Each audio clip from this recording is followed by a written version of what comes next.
Hey, hi, hello. Today I've got a short little teaser video about this animated carousel component that I've built in Figma. So let's go ahead and take a look.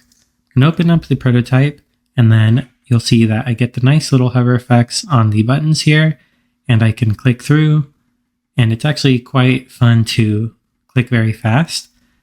So yeah, you'll notice also a sort of feathering effect. They feather in, they feather out, a little bit of masking magic going on there. But yeah, it's really fun to also play really fast and just sort of spam the carousel buttons there.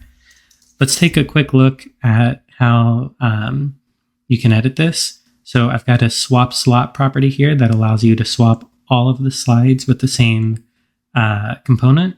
You can, of course, set up individual swap properties if you want the slides to be different, but I feel like most carousels typically have the same type of slide. So that's what I've done here and swapped it with this card template component. I have it so that there's 10 pages pre-built into this one.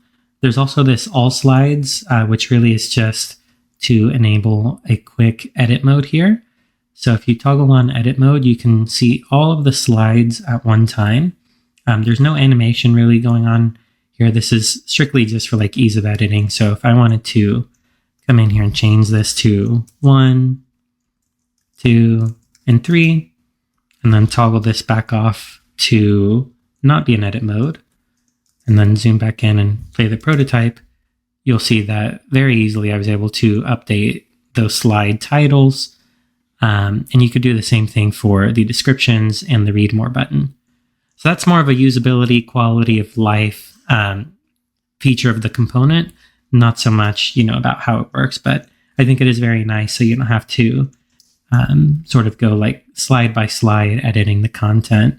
That way you can just quickly turn on edit mode. If you like the plugin Many Paster, which I love that plugin. If you haven't heard of it, definitely check it out. You can paste all of your content there and just paste it in. And then, you've got it sort of already like a quick edit for you, if you will. But yeah, that's the component. If you guys are interested in how to make a, responsive carousel component that animates, let me know in the comments and I'll be happy to post a little tutorial. That's it for now. Thank you so much. Bye-bye.